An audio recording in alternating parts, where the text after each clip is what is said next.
day. Today, I am going to tell you a story about the Olympics by Leslie Sims. Once upon a time, a long time ago in ancient Greece, there were ancient Greeks who loved to compete. They held contests for everything: public speaking, painting, writing, and even kissing. But the most popular competitions were for sports such as running, chariot racing, boxing, wrestling, and even throwing the discus. No one is sure about how the Olympics really began, but the first recorded sports event at Olympia took place in 776 BC. About 3,000 years ago, Olympia was in the beautiful river valley, surrounded by olive groves and low hills at southwest Greece. People came to Olympia just to worship Zeus, the king of Greek gods, and Hera, his queen. One story says that it was Zeus' son, Hercules, the Greek hero, who invented the Olympic Games. Zeus said, "Make sure you win, son." Another story claims that the Olympic Games started as a funeral games in the memory of Prince Pelops of Lydia. Prince Pelops had won a chariot race. He was racing to win a beautiful princess as his bride. But the games probably began as part of the big religious festival at Olympia in praise of Zeus. The first event was a running race of 190 meters or 623 feet. Can you imagine that? The length of a stadium. All runners were Greek men, and women who wanted to participate had their separate festival called the Heraya. And over time, the Olympic Games became famous. Spectators flocked in their thousands from as far away as Italy, Syria, Egypt, and the Black Sea. And every 4th of spring, the 3 heralds journeyed around Greece just to announce the Olympic truce for 1 month before and after the Games. The Greeks were constantly at war, but during the truce, fighting was banned near Olympia so that people could travel safely to the festival. And during the truce and after the truce, everyone went back to battle. One herald says, "Tut, tut, tut, tut. Put your feet up, lads!" And after 100 years of games, there are 18 main events. The first event was a chariot race, also called as tetripon, which it took place in an arena called Hippodrome. One of the highlights was the pentathlon.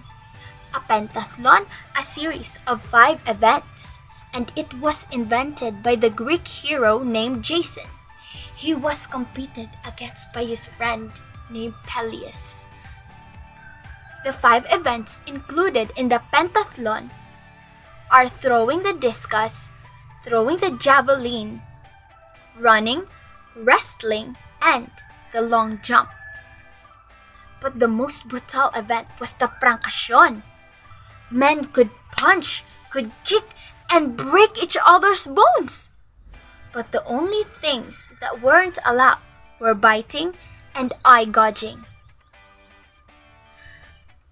Olympic winners were awarded a crown of olives, and their names were proclaimed in songs and poems throughout Greece. But over the years, Olympia fell into ruin.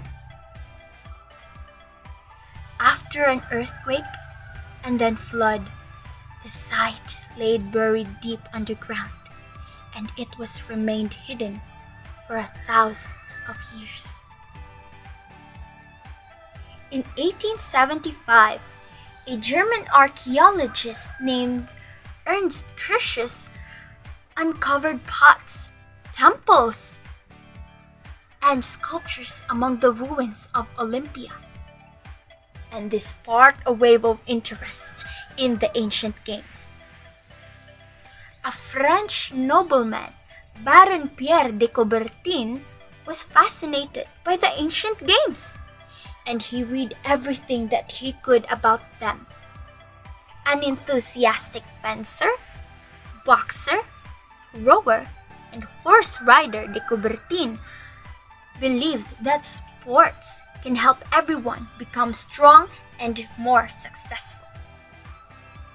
In 1892, at a gathering of sports officials, de Coubertin announced his plan to start an international Olympic Games, and no one listened to him.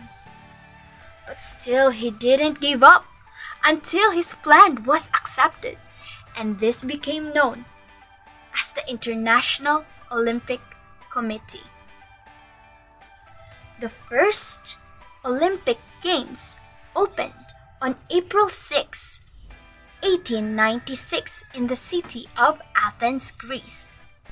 Thousands of spectators gathered to watch the male athletes from 14 different countries competed in 9 different sports such as athletics, cycling, fencing, gymnastics, shooting, swimming, tennis, weightlifting, and wrestling.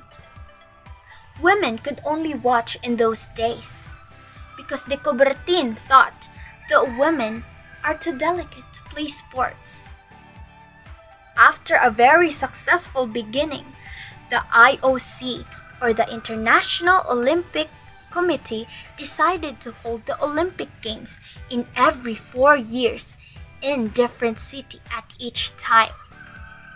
And this time, women could enter, but only in the ladylike sports such as golf and tennis.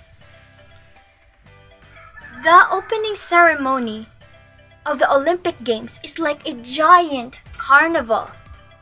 After a huge parade of athletes, there are amazing displays of fireworks, musics, lights, and dances. And many Olympic heroes had won the Olympic Games. And until today, the Olympic Games has become a biggest and grandest sports festival in the world. The end. The moral of the story about the Olympics is not to win, but to take part. Just like the important thing in life, it's not about the triumph, but the struggles.